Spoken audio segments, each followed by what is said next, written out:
এবং এই রক্ত অন্য কোনো প্রাণীর রক্ত দিয়ে হবে না, এটা মানুষের রক্ত দিয়ে তাকে বাঁচতে হবে। আর এই রক্ত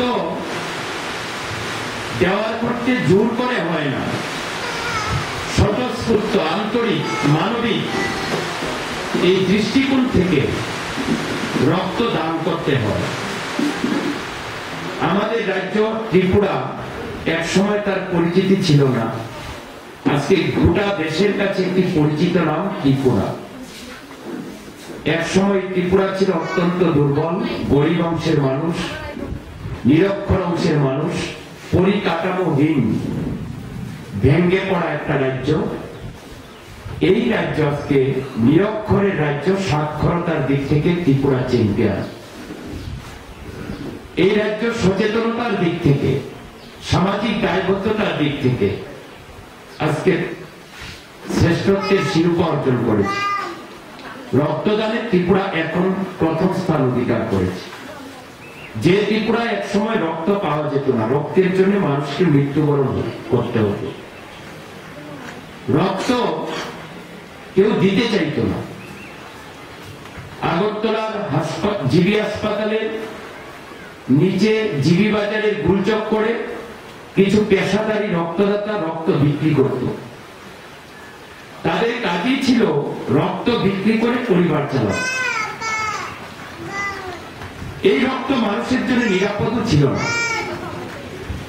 পেশাদারী রক্তদাতাদের রক্ত কিনে তারা রক্ত দিত, তাদের জীবনে সুস্থতার পরিবর্তে আরো বড় কঠিন রোগে আক্রান্ত হতো। তাই চিকিৎসা বিজ্ঞান বলছে রক্ত মানুষের জন্য নিরাপদ নয়।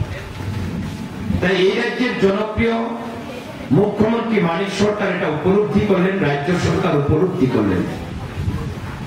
রাজ্যের সকল অংশের মানুষকে রক্তদানে উদ্বুদ্ধ করবার জন্য, উৎসাহিত করবার জন্য মুখ্যমন্ত্রী তার শত ব্যস্ততার মধ্যেও পৌঁছে যান। তাকে আজকে রাজ্যের মানুষ, গ্রামের মানুষ, পাহাড়ের মানুষ, শহরতলির মানুষ আজকে দারুণ ভাবে সাড়া দিচ্ছেন।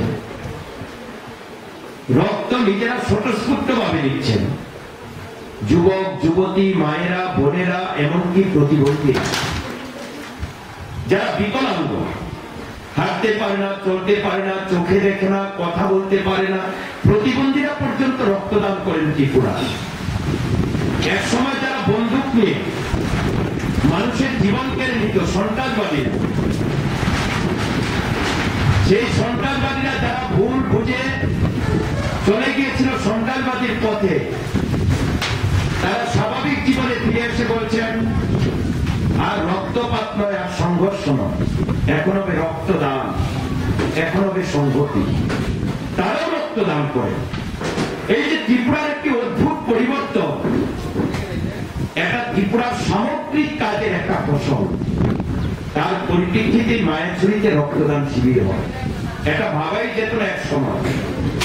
রক্ত দেওয়া মানে আতঙ্কের বিষয়, রক্ত দিলে শরীরের ক্ষতি হবে, রক্ত দেওয়া যাবে না, এমন একটা আতঙ্ক সর্বস্তরে বিরাজমান ছিল। আজকে ভারতবর্ষের মধ্যে ত্রিপুরা রক্তদান